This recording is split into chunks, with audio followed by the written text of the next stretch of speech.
All right, folks, welcome back.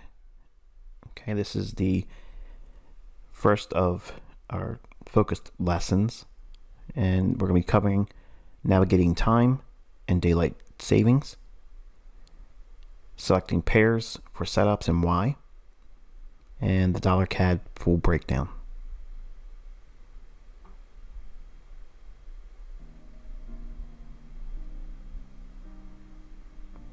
All right, when we look at price action, this is a 5-minute chart here. So you've been watching me cover various specific windows of time intraday. Some of them have been referred to as sessions, others as kill zones. Tonight I'm going to show you the actual ICT kill zones that I use and what they are. It also will answer the question I get all the time as it relates to daylight savings time. What do I do? How do I compensate? Do I do anything? This is actually what I have in mind every single time I consider taking any interest in the charts. I don't annotate my charts with these lines, but you should be doing it to train yourself. There's nothing wrong with having them on your chart, but to me it clutters it up and I don't need to see it because I know what I'm looking for. You're developing, so don't be afraid to use them to help coach yourself and remind yourself throughout the day what you're looking at and framing it within the context of the daily range. Now I'm talking to you specifically about time because daylight savings is upon us, and I wish I could go back in time and tell them, hey, look, this isn't really a good idea. Okay, don't worry about it. Let it go without it. But obviously, maybe with all this cancel culture, they'll do something, complain about it, and we won't have it. Hopeful and wishful thinking on my part. But nonetheless, the kill zones, if you will, this is what they are. All right, and first and foremost, I'm showing you the entire daily range. Now this is how I interpret the daily range. I don't look at it any other way unless I'm scalping. And in your notes, you should have a heading, if you will, or a title for this area of our discussion. Write down the name of this video. Write down the minute markers that I'm speaking to you right now, and reference true day, daylight savings, and scalpers daily range. I'm going to give you all of that here, okay? First and foremost, day begins at midnight, New York time. Your time is set to New York in your trading view. You're not adjusting for any daylight savings time throughout the year. You start at 1 o'clock in the morning, Eastern Standard Time, and you end at 5 a.m. Eastern Standard Time. That is the London Open Kill Zone. If you have this, it does not make a difference whether daylight savings is in operation or not. You never have to worry about your charts. You never need to worry about, are you in a kill zone or not in a kill zone? This is what I look for. There's sometimes you're going to see setups form exactly at 1 o'clock in the morning, New York time. And as you've been noticing recently, the sessions that have been showing you the specific time windows I'm focusing on and teaching you to look at, they've been a little off. Have you noticed that? And that is typically what you see as we go into daylight savings time. All of these things start becoming impactful because large funds, they may be following daylight savings and or adjusting for that, while the central banks really don't care. Okay, just don't worry about it, right? So the way we compensate for it is to simply have our kill zone set up like this. Midnight starts the day. London is 1 a.m. to 5 a.m. New York Open Kill Zone is 6 a.m. Eastern Standard Time to 10 a.m. So it's a 4-hour window. Then London Close is 10 to noon. New York close kill zone is 2 o'clock to 4 Eastern Standard Time. In your notes, the scalper's daily range ends at noon, New York time. The extended daily range, where you would even consider the New York close kill zone, is any time that the economic calendar gives us an event late in the day. And an example of that would be like FOMC. Many times you'll see at 2 o'clock in the afternoon, there's some kind of a FOMC meeting announcement to that effect. So, the majority of your time trading and focusing on the daily range, it will be between this line here at noon and midnight. That's the bulk of the daily range. If there's ever an economic calendar event post noon time in New York, then you consider this time of day, and you can anticipate further upside or downside based on whatever the market's giving you in terms of institutional order flow. Is it bullish or bearish? If you follow this, it's going to serve you well. And it is basically the roadmap for me each day, and only referring to the economic calendar to determine if I'm going to consider anything after noontime New York. The bulk of all the trades and setups are going to be within the context of these time windows.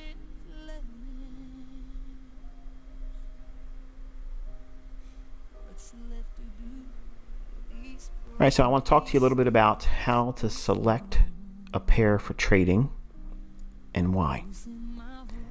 Now, some of you noticed that I started a Telegram channel. Most of you already reported that you weren't interested in going on to Telegram for various reasons, and I understand that. And to answer for that, I have put in the video that I gave on Telegram and marked up as I was watching it unfold. And I'm going to give you that with more details after we go through this first part of this video. But why did I pick on Thursday night and stated that I felt that it would trade below this low? In other words, we were looking for it to trade down to that, or I was outlining that effect. And what made the dollar CAD pair stand out to me versus the euro or pound? When I'm looking at the market and I'm looking for an opportunity, even though these two pairs here, euro dollar and pound dollar, or what we call as fiber and cable, I'm not limited to trading those two pairs. I just like to trade them because they work well with one another. It helps me keep my universe of asset class very small. I don't have to worry about watching a lot of different things. I can find what I'm looking for each week in either one of these pairs. Now, you know, I've been away from pound, but I've been including it and giving you the reasons why I didn't want to touch it. And maybe that's confusing for some of you, but I'm showing you, and I'm trying not to give you more things to worry about than you should. But by showing you why and when I don't look at a pair or even consider it, it's actually teaching you. Because there's things that I'm telling you in the pound dollar that we've been watching for months that I'm reluctant to trade it. Doesn't mean I'm not observing or studying it and keeping it on my watch list. It just means I'm not participating in it with a trade and been focusing primarily on euro dollar. But if you look at what the dollar was doing on Thursday, we traded down into that breaker. And we also came down into this order block here, traded right into the high there. So we're trading into this area. So the interest is, do we have the likelihood of it going higher or just rolling right on through and going lower? That to me is uncertain, so we'll have to wait for more information. What information would I want to get to decide whether or not I want to be a buyer or seller of any one of these markets here? Well, on the economic calendar for Friday, the Canadian dollar had its unemployment numbers coming out at 8:30 New York time. And that was the big heavy hitter for news for Friday. So if it's trading down into this potential bullish breaker, does it have the willingness to go lower on dollar? So I want to incorporate dollar here. And because the news event is Canadian dollar driven, I'm not so interested in trading euro. I'm not interested in trading pound for the same reasons, and in addition to the things I've been outlining for months. Just the not trusting of it. I just think it's going to create a move that I don't want to be a part of. If you look at what was going on the euro on Thursday, the market was trading higher and trading up into this imbalance and back up into this breaker. But it didn't give me any setup that fit that criteria. The idea of it trading into the breaker here, and then this range here still open, nothing was clear cut. So I didn't have a real clear target to reach for. And it could have been another higher day and not seeing the retracement lower, taking out Thursday's low on Friday's trading. And on cable or pound dollar, who knew what was going to happen here? I don't know if it was going to go above this high, and I didn't know if it was going to trade down like this. So this is a no touch. This doesn't have me a clear pathway for it to run with a one-sidedness, and neither one of these pairs have news on Friday that would benefit me as a trader. So that takes us to this market right here. What was different about the dollar CAD that the dollar didn't necessarily show, the euro didn't show, and pound didn't show? We had a low resistance liquidity run in process on the daily chart. And while I was trading in here, I was making a case that, it's likely to trade lower on Friday and into Sunday's opening and move below this low. So if it's trading up here above essentially 125.25, let's say, if that's the case and we have the likelihood of trading below this low, that is enough of a range for me to take a trade on. There's no reason why that can't be considered. So in your notes, what I'm teaching you here is I'm looking for the pair, not just these two pairs of my choice that I use predominantly and specialize in. If I don't have a setup in these pairs, I'm going to refer to the economic calendar, and that'll tell me, just like a TV guide would tell me, what's coming on the telly. What's going to be on the boob tube, they used to call it. Well, the problem is not every day is going to have a calendar event that is set up like what I'm outlining. But if there is a clear indication that it wants to run to an old low or above an old high, and there's a medium to high impact news event around a kill zone that would line up with this idea of continuing a move into liquidity, this dropping down below this low is much clearer and easier to see than what is the euro going to do. Because it could trade up into this and repel lower, or it could keep going up and fill in this gap. Which one do you do? I don't know. That's why I didn't touch it. Cable, same thing. Who knows what it's going to do here? Is it going to go for this high? Or is it going to just keep on going? Not just run to this high in reverse. Is it going to keep on going higher and fill in this area? On a Friday, it's hard to determine that. But on Thursday, it's easy to determine the likelihood that this is going to run out that low. So I don't always take myself completely out of the game on Friday. If there's a trade like I'm outlining here, where it easily is reaching for a level that makes sense, is it running for buy side or sell side liquidity? Clearly, it was leaning towards the sell side liquidity. So even if you were looking at this on a closing basis on this day, the very next day you should open up shop with thinking, I want to sell short and target that low. And any rally up would just set your gears in motion for, yeah, this is a Judas swing. All we're doing is going up to go down. We're going up to make the high of the day first, and then taking the low over here. So in your notes for selecting a market to trade or a pair to trade, you're looking through your pairs for a clear one-sidedness where it's going to run for liquidity or run to rebalance. And over here, these two pairs could be played either way, whereas this one was just obvious it's one-sidedness and attacking sell-side liquidity. We're going to talk about the relationship of the dollar with this pair because it's important to know what it's doing, because it's going to help fuel this move. So with that, let's go into the details.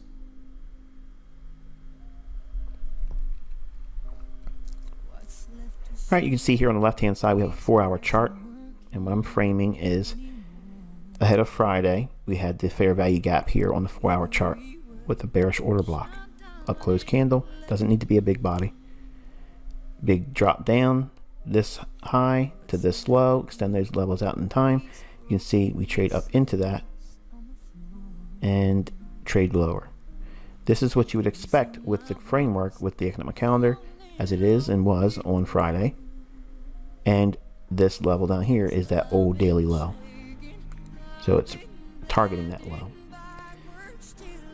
Over here on the right hand side, I'm framing the dealing range, which is this high to this low, retraces back up, and it goes above equilibrium. So the fib from this high to this low, 50 levels right here for equilibrium. Look at the bodies respecting that level. It trades up into these 3 consecutive up close candles, which is a bearish order block. So if we were looking at a 3-hour chart, this would be equivalent to one single up close candle, and there you go, bearish order block. So it trades up into optimal trade entry at a bearish order block above equilibrium, and it's traded up against the underlying premise that was framed on Thursday in my Telegram. I was focusing everybody's attention there. So while I gave, and as you'll see in the end of this video, the recap of that markup as it was happening in real time, I spent an hour and a half or so recording live over the chart and putting my typical annotations before what happens in the chart. I'm basically saying what it should or shouldn't do and what my expectations are. I did not include any mentorship level ideas. It was basically YouTube level insight. I want to include tonight what was not in that video, but you're learning. And it's this idea here, all these ideas in terms of what we look for, how we frame equilibrium, premium, and discount within a dealing range, within a bias, and targeting a specific level. So what I did Thursday was revealed what my intentions were for a pair.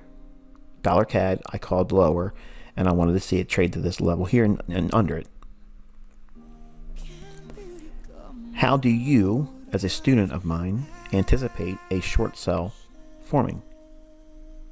Well, at the beginning of the day, which is at midnight, New York time, which is right in here, we want to see, ideally, a market rally. Well, it rallies. It doesn't go to some random level. It goes right to the bearish order block. It goes to a premium, which is above the equilibrium level, and optimal trade entry. So it's creating a run against the expected direction of the day. So what is it doing here? It's going up to make the high of the day, creating a premium in the marketplace.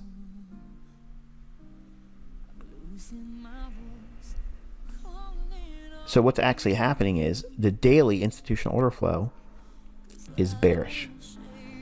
So in your development while you're doing this, and there's nothing wrong with it if you want to do it when you're doing your live trading eventually, should you decide to do so, having an annotation like this on your chart, keeping things in the proper context, because it's easy to get lost on these lower time frames. And if you don't have your charts framed out with the kill zones, with the levels you're looking for and the levels it's supposed to reach for, you will very easily lose direction and you'll lose your bearings. You'll get caught up in these little tiny short-term spikes, and you'll abandon many times depending upon the speed and velocity of how fast these intraday charts can appear to be moving, and abandon the higher time frame order flow. The order flow was outlined ahead of time on Thursday in my Telegram. I said, this is where it's going to go. It's heavy. It's going to roll over. Now, students that watch my YouTube channel watched it go from where I said this here. It started running up here. And I literally was getting text messages through Telegram. You got it wrong. This is wrong. You messed up. You know, why did you give us the wrong information? This is what goes on outside the mentorship. And this is also the reason why I don't do signals. This is the reason why I don't handhold and take everybody through trades, because there's too many personalities. And there's a lot of personalities in this mentorship, like new students that don't know what they're learning. They second guess everything, and they quickly dismiss something without understanding there's more depth needed in lessons to understand it. But if you have your charts annotated like this while you're developing, it's not a lot of clutter. It makes it very clear that even though this is going up like this is against the grain. The grain is going lower, okay? You don't want to go against the grain and stay like that. It's only going up until it reaches something that will not let it go higher. Bearish order block, optimal trade entry, time of day. So the opening price at New York midnight is here. That opening price rallies up. Very simple little price run. But notice it's going up approximately 30 pips.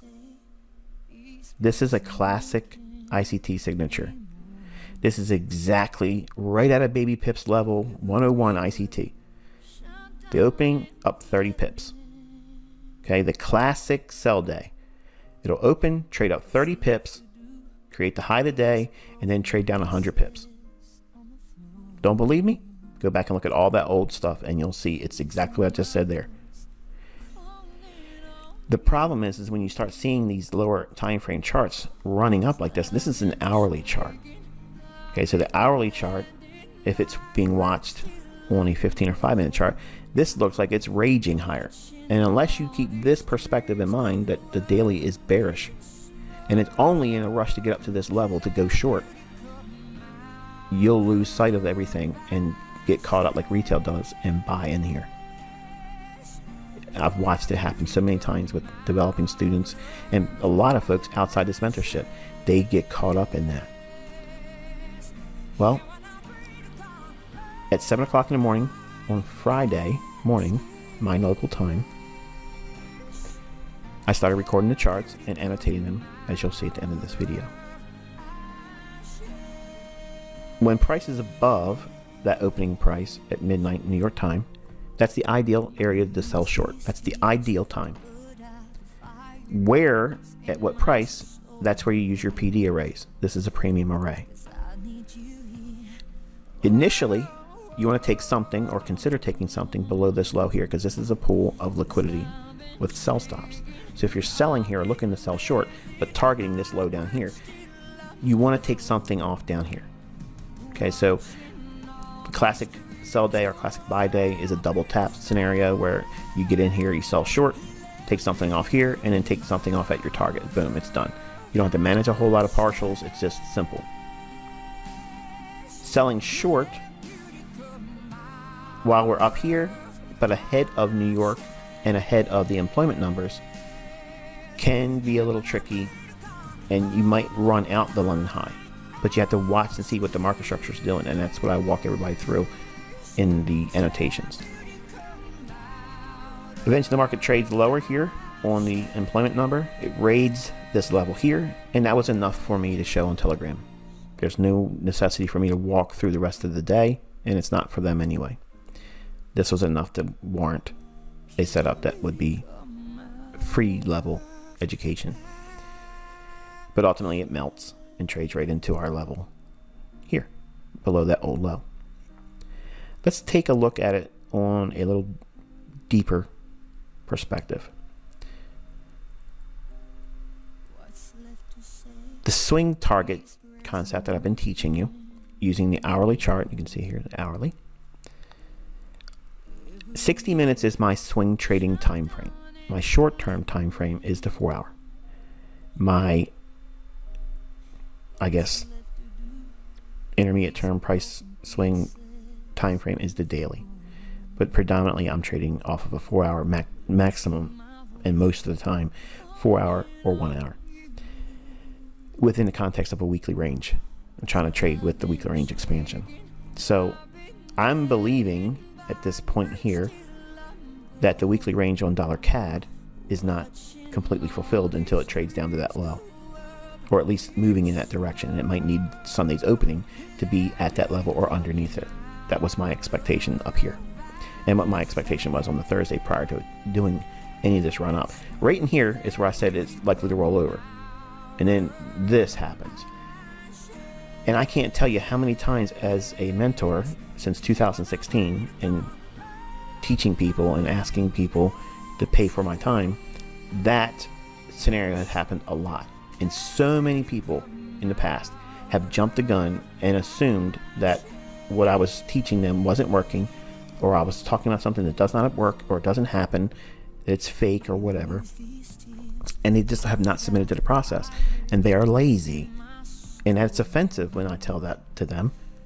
But I'm being honest. They have to do things to correct it. And if they're not willing to do those things, they're not going to learn. So when you annotate your chart, not only should you be just putting on the levels where it makes good sense to do so for your learning and your annotations and recording of it, but you want to record how much time. Physically write that out in your chart annotations. Say, look, from here to here, how many hours was that? You'll want to record how many hours or minutes, okay, the market runs against your expected direction. We went 6 hours essentially in one direction here, if you want to just use around the midnight time frame, not counting all this is even longer. But for several hours, it just kept going higher and higher and higher. And folks outside of this group, or those that took my free lessons serious, they're oblivious to this. They have no idea that this is exactly what you are learning to look for. You want that counter trend move because that's what sets up swings. Here's your fulcrum point. It runs up to go lower. The market's here. It has to go to what? If we want to sell short with a high probability trade, and I'm telling the public that I'm bearish and I think it's going to go while we're here, it's going to go down here. What are they thinking?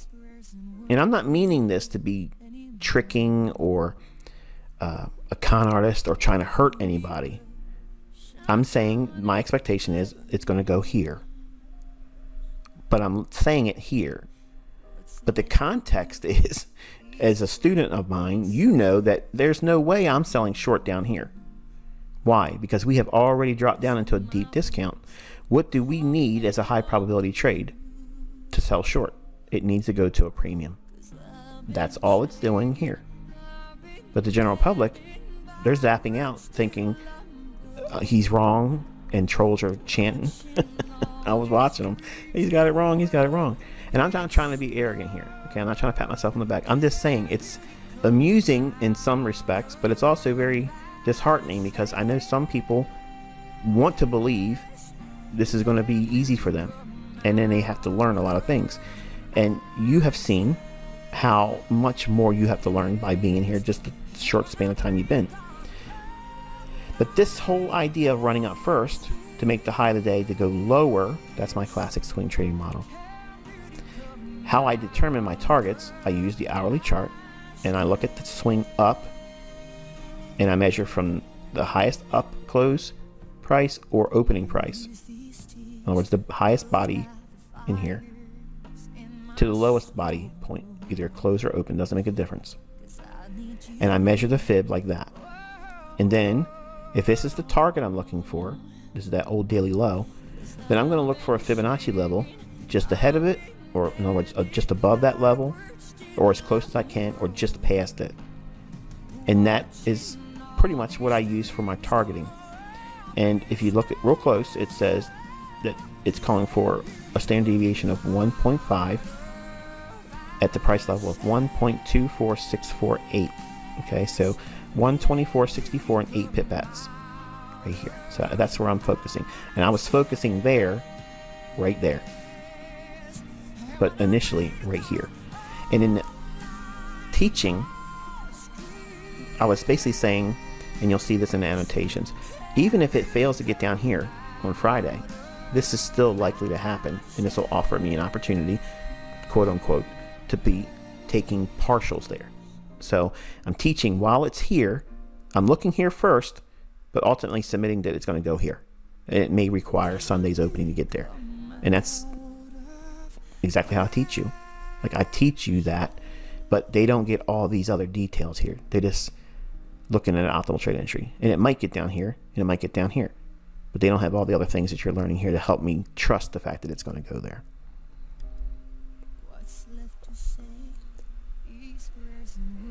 So with that level in mind, 124.64 and 8 pipettes, you can see it's did a handsome job of trading down there. And notice it didn't do a whole lot beyond that. We had this like tiny little tail here.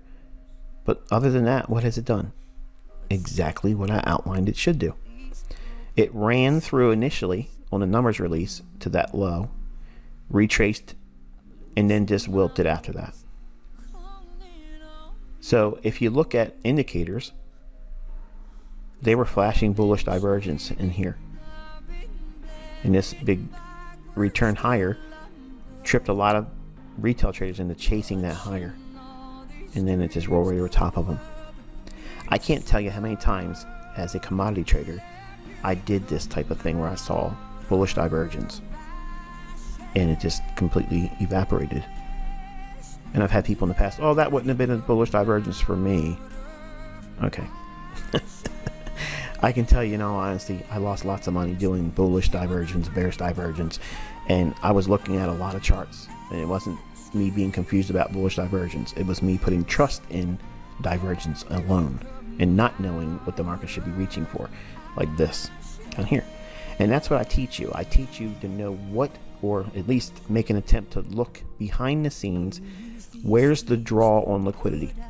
In other words, when it's running up here, that's ideal for us. We want that.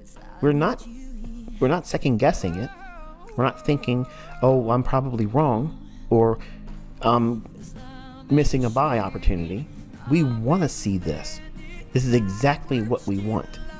And when it gets there at a specific time of day, with all the framework and the economic calendar suggesting at 8:30 in the morning, this thing should be driving lower with that volatility injection created by the unemployment numbers for Canada.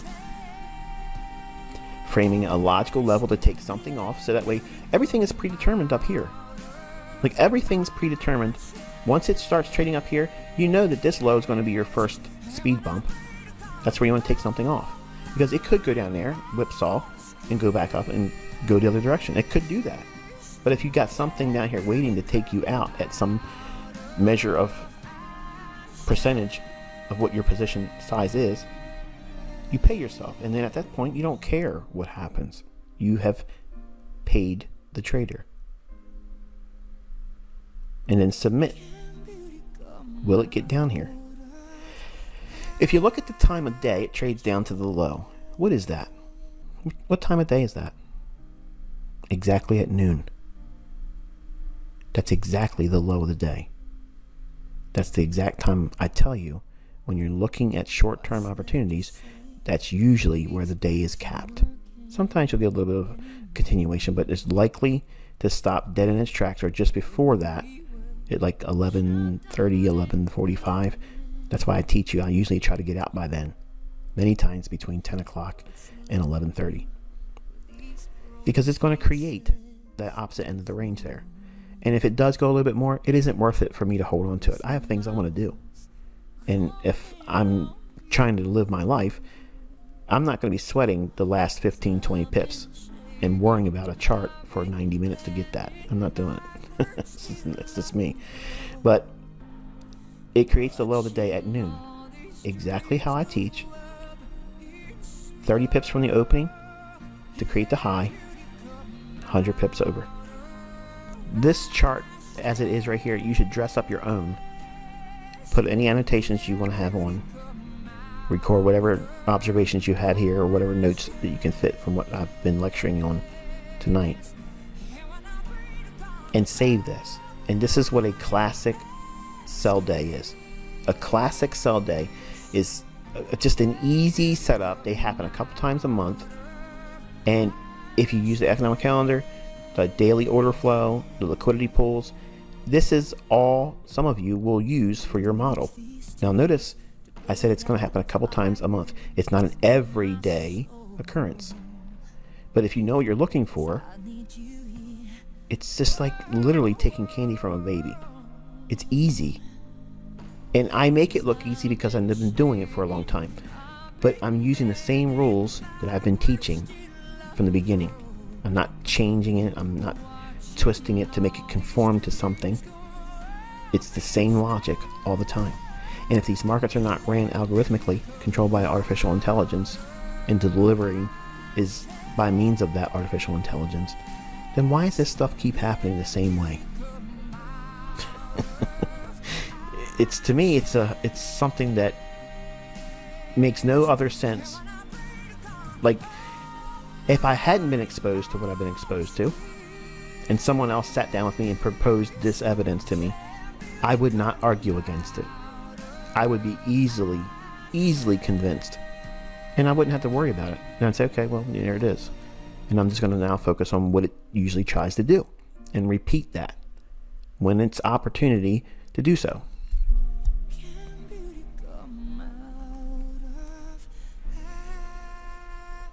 All right, so inside this fractal high, we moved from an hourly chart down to a 15-minute time frame. This is that order block on the 60-minute chart. And we have a swing low here that runs up into that order block, and then it breaks it there. So we have a break in market structure there, which also creates a fair value gap with the highest up close candle, big beefy candle. See that? That is your bearish order block. And from the high to the low up to this level here, that's an optimal trade entry with a bearish order block. Some of you, that's going to be your model. I'm not trying to sell it for anyone. I'm not trying to push anybody into that direction, but that's going to be sometimes the easiest thing for you all to just latch onto. And I'm going to teach a whole lot of other things, and you may not want to do any of that other thing in charts. Okay? And there's nothing wrong with that. If you find your model, just refine it. Don't fight it. You may come in here thinking, I'm waiting for that new secret weapon of his. He's going to teach something new, and I'm going to hold out for that. If you feel like you just keep going back to some specific framework, that's your model. Don't resist it. And you may not stay with it your entire career as a trader, but it will help you stay in the direction of consistency and development. And then you may change later on into something you learn to do better. But right now, just pay attention to what you're being drawn to in your studies and what your eye sees in price. If your eye keeps seeing a specific collaboration of order block, optimal trade entry, fair value gap into a higher time frame, bearish order block or bullish order block, then that's it. That's your pattern. You won't even ever consider a breaker or anything like that. But we run up into a bearish order block here. We break down again, and now we have created a liquidity pool here with relative equal lows. And then you'll see me comment about that. Market rallies up, comes back down in, and just wicks tiny little bit right below that low in here. And I was in the recording, you can see me, I got my cursor right atop the little camera icon on TradingView because I want to take the screen capture as it goes down below here, and I would have been telling you that that would be an area where you could take a partial off something, but that's on the basis that you sold short up here. This was the other entry for the optimal trade entry, and then it creates this run in here. I put this line on, not this line, but the line in the recording before it trades up there, and I state, watch the mean threshold. It trades right up into the mean threshold, which is the middle of this up close candle. Okay, that's the midpoint. It trades right to it, creates that additional optimal trade entry here, And then 8:30, the numbers release and it sells off like gangbusters and attacks the sell side liquidity. Exactly as I outlined, I stated that there's a lot of people who are going to trust this level here as support. Retail traders are going to see that as support. And if they're looking at it as support, what are they thinking? They want to buy it. If they're going to buy it, where are they going to put their stop loss? Below that low. In this low, right in here. They're going to put it below there because they trust it. They think it's going to hold. And interbank traders see that as food. That and that. And ultimately, the lower low. Canadian dollar unemployment numbers released at 8:30, and that's just, again, that candle. So overall, you can see everything turning. These are all the internal dynamics that are happening as we create the Judas swing here, ahead of the employment numbers that released at this time. Now, a lot of new students freaked out because the market dropped exactly at 8:30. And that's the only thing that they were excited about. It went when you said. When all that was me pointing to the likelihood of the volatility coming in relative to the economic calendar at 8:30. Because the moves are going to occur on what principle first? Time. I'm anticipating the move 8:30 to 11. What move? The run below this low here and the run onto that lower daily low.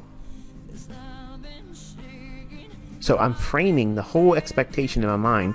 I'm visualizing how it will look in my mind because I've seen this happen so many times over the last almost 3 decades. And you will see the same thing unfolding because you have been annotating your charts, you've been studying it, and right in front of you, right here, for those that are aware, this is the classic ICT market maker sell model. Consolidation leads to consolidation, comes back to consolidation, accumulation. Smart money reversal, low risk sell, redistribution, another level of distribution, and then attacks the sell side liquidity below the original consolidation. You'll actually see me, if you didn't watch it already, mark this up as a sell model before the tank. It's not hindsight. This is obvious after you've been looking for it, but you have to see it a lot to understand, oh, it looks like this generally, and there's always going to be some subtle differences, but not so different that you can't recognize it. Okay. So if we continue on, this is also what I was observing, but I made no mention of it. The dollar index is the orange line here. Okay. This is 8:30 in the morning to 11 o'clock. So kind of like in your mind, draw these lines up into this area here. I didn't want to include it because it just makes it too cluttered. What was happening between 8:30 and 11 in the Canadian dollar? High, lower high, lower high, tank. What was going on in the dollar index at the same time? Well, we were going higher in the dollar, while the dollar CAD was saying I was having no parts of that. I'm too heavy. I can't make it higher against this high. And I can't make this high run out with this high. It's too heavy. So when I say a market's heavy, this is what I'm implying. It's not willing to meet the benchmark. The benchmark is the dollar. What's the first currency in the pair dollar CAD? The US dollar. So this market here, it can signal exactly what you want to see, but you have to have the understanding of what it is that you should be seeing in price.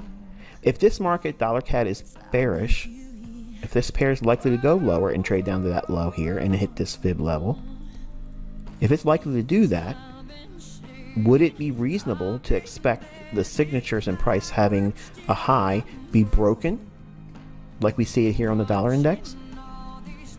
No. We want to see the inability of the market on the dollar CAD pair to not make higher highs. Just because the dollar's doing it doesn't mean that this is supposed to do it. This is exactly what you want to see. And this is SMT divergence, smart money tool or smart money technique. Like I said, I've never really settled on one particular name for the letter T, but it's always SMT. It's giving you an x-ray view of underlying weakness. Whereas if you just looked at the dollar index, this might indicate it's bullish. But here, it's indicating to me it's doing exactly what I want it to do. It's showing its hand, and it's heavy. And if it's heavy, it's likely to go where? Lower. Where's it going to go? That daily low. That's where the liquidity is. What price level, though? That fib. Right here. It's hard to argue against it, isn't it? Prior to it dropping down in here, the New York session setup, if you were using the 8:30 to 11 time window, you waited till after the news hits the market, which is here. Another level of displacement here. Then the market does what? It moves to a short-term premium. This high to that low trades back up, fills in the fair value gap right there, and keep going to the left. What's that? That's exactly what IPTA sees. That's your bearish order block. It trades right up to that there, closes the imbalance, short-term overbought. You don't need an indicator to do it, and it's flashing at the same time the dollar made higher. Not here. What do you do with the dollar CAD? Sell short. What do you target? That low. What price? This price. Plus spread, get out. Boom. Easy peasy, lemon squeezy. Alright, so I'm going to take you over to the recording I did on Friday morning. And I started the recording around 7 o'clock in the morning. And it was, like I said, over 90 minutes long. I'm going to speed the video up. Okay? If any of you want me to upload the video in raw format, it won't have any audio. Okay? But if you want to watch me do it live and not see it sped up, because some of you still, I'm sure, are doubting that I was typing all that stuff out before it happens. But I'm speeding the video up here for the sake of brevity, and I want to go through it audibly with you, but you'll also be encouraged to pause the video and read the annotations that I'm typing out. It just looks a little stilted because it's sped up. So for every second or so in time that we're watching it together, it's like 5 seconds or more in the compression. So just keep that in mind. But I want you to pay attention to what I'm talking about before it happens. Okay? Before it happens. And this is kind of like the direction I want to go in this year. Like, I am not going to sit in front of the charts and give you signals. I promised you that this would be a learning experience, and I promised that you would not get live sessions, that you would not get signals, okay? But I'm going to sit down and spend my time, instead of making analysis videos and say, this is where the market's going to go next. You've seen me do that. I've already proven that to you. Now you have to learn, because I have to dump all this information this year. So the only way I'm going to do that is by making these types of videos, which is deep lessons, and some of those lessons are going to require me to do recordings of live price action and saying where it's going to go before it happens and why it's doing it. What's the logic for me thinking that? So with that, it'll bridge the conceptual learning that you're having and have had up to this point, and then you're actually seeing over my shoulder. Now, please don't email me, and when I say things like this, some of you still email me and say, can you do a live session? It would just really mean a lot to me. No, I'm not going to do live sessions, period. Okay? I'm already doing way more than I said I was going to do, but it's the same experience. If you watch me talk about it over the chart before it happens, that learning experience can be tapped into every time. Many of you just want to be there to mimic what I'm doing and make money. And that's the incorrect way of doing it. Even though that might be, in your eyes, the best way of doing it, you'll be watching the money and not understanding why I'm doing and why I'm saying and why I'm anticipating, expecting certain things to happen in price. I'm not worrying about money. I'm worrying about, is the price still doing what I'm expecting to see deliver under the narrative that I think is in operation at the time. And you're going to see times where I'll go in and I'm going to try to force a model.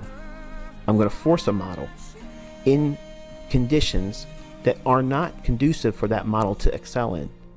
And you're going to see, if you do these types of things, how it's problematic. Some of you are going to say, well, what's the point of that? So you don't waste time doing it. And also understanding what signatures present themselves, so that way you can quickly see in the marketplace, yeah, this is not a good day for me to do it. I'm going to wait. Because that's where wealth is gained, by not losing first. Everybody can get lucky, but it's the understanding through wisdom, knowing when not to do something. And that's one of the things I pride this mentorship on, because I'm giving you those aces. I'm giving you those things that's going to, if you follow them and listen to me, it will keep you from falling in a lot of the pitfalls that most people do. And I was included in that list in the early 90s. I fell victim to all these things. But I've learned to try not to do those things again, because I understand that the outcome's going to be adverse. So let's go over to the recording, and I'll give you a audio commentary about it as we walk through it.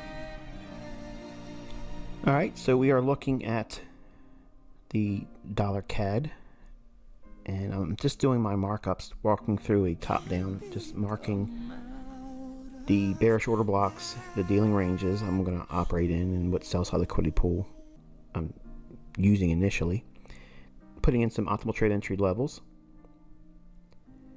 and I'm measuring this dealing range and putting in the optimal trade entries that it's keying off of right now.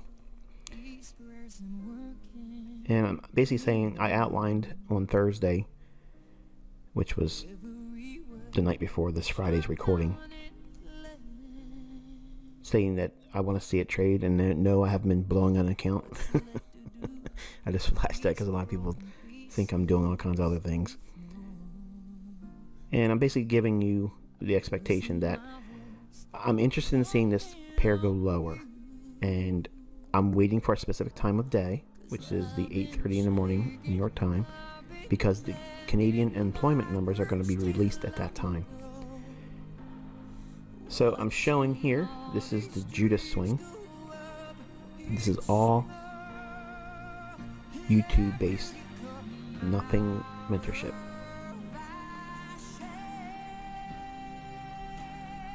Alright, so now I'm telling everybody to focus down there, so you can see I had already drew my target way down at the old daily low. And we're an hour and 25 minutes away from 8:30 in the morning, Canadian dollars employment numbers. Annotating the bearish order block on the 15-minute time frame and the 60-minute optimal trade entry levels are still above it. And the reason why it's there is in case we do spike up ahead of 8:30. So I'm focusing in between those two lightly colored vertical lines, and the employment setup is what I'm framing there. And I'm saying basically that even if it fails to go to that old low on the daily chart, I do believe that the framework in play right now is likely to hit that sell-side liquidity pool to the left, lower left-hand corner. This is a potential breaker. Should price drop down ahead of 8:30, then I'll look for something to run up into that. So that's all I'm annotating there, nothing big.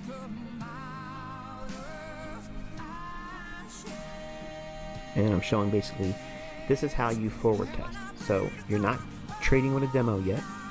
You're not trading with live funds yet. You have learned what your model is probably going to be, and now you're going to test it when you sit in front of live data. And that's just what I'm doing here. Now I'm annotating a bearish order block, and I'm saying study this order block right now. And in a couple minutes you'll see me annotate the middle of that, which is the mean threshold.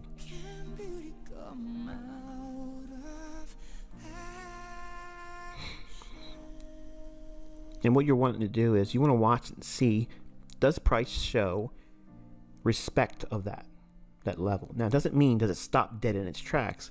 It just means that is it showing a unwillingness to go through it right away, and it's already doing that. And that's one of the things I like to look for, because that to me indicates that half of that order block, and I'm putting down the market maker sell model template here. Everybody's usually accustomed to seeing. And here's the mean threshold, and I'd say that it should not go above this particular old high. So it should not go above that high. And I'm also going to say right now this is a short anywhere in between the mean threshold and that order block's low. So if you're a trader, you could paper trade that right there. That could be a short right there.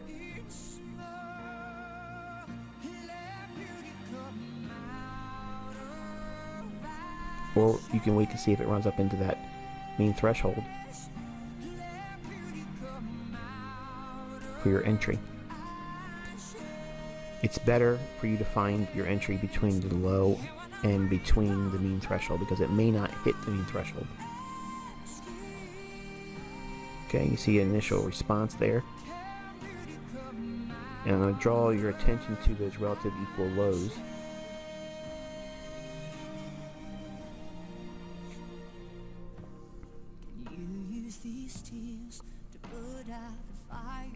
Okay, underneath there is sell stops, so you have sell side liquidity resting right there.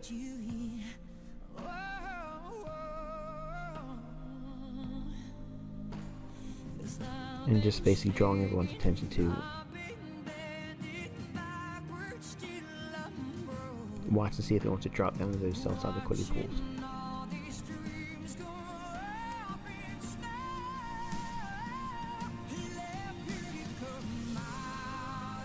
Now at this point, I'm pretty convinced that it's not going to trade up into those blue levels that make up an optimal trade entry, that we have already framed that high,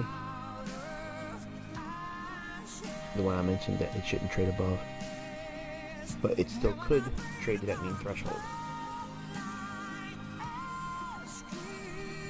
And again, when you're forward testing, you're not trying to put emotions into it. You don't have any concern whether it's going to go one way or the other. You're just observing. Is everything unfolding as you think it will, based on your knowledge and your understanding and what you've been taught here, or will be taught in future lessons? Can beauty come out of ashes? And we're about almost 30 minutes away from the news event, the employment numbers for Canada. What's left to say? These prayers aren't working anymore. Now when you're new and you're forward testing for the first time, this is like watching paint dry, because you don't know what you're looking for and it's uncertainty most of the time. But as you watch more of it, you'll start to anticipate things like I'm outlining here, the run on those relative equal lows, but it delivers it on a very, very shallow basis. Watch.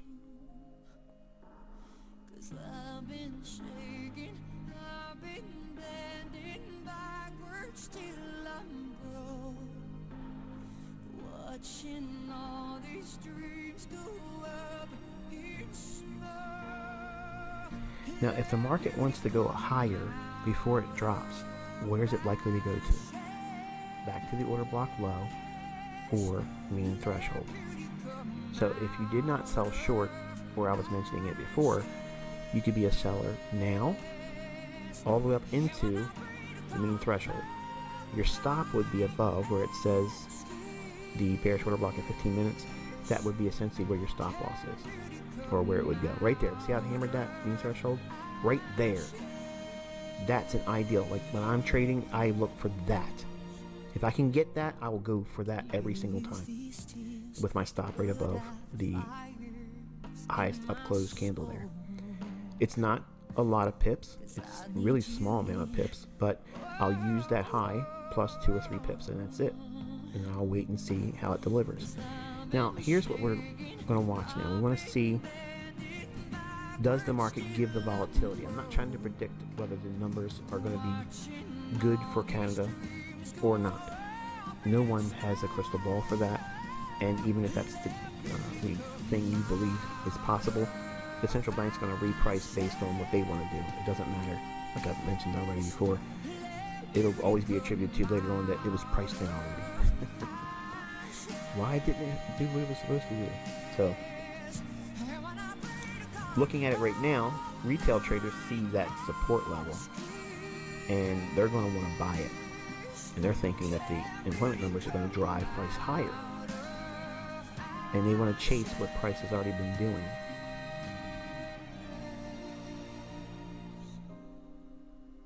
And this is what I like to do watching price. I want to put myself in the shoes of a retail trader and what is their best hopes. Like, what do they really want to see unfold in price? And many times it's so pleasing, not to be mean-spirited. I'm not trying to make fun of people because I was that person, okay? But when you see things in the chart that look like it's just going to be a retail wish list, that's usually the best scenario for us. Okay, and you're about to see the smash down on that sell side liquidity. Beautiful. And the rest, my dear students, is history. You see in the price chart, it eventually trades down into that old daily low. Hopefully you found this one insightful. Till next time, I wish you good luck and good trading.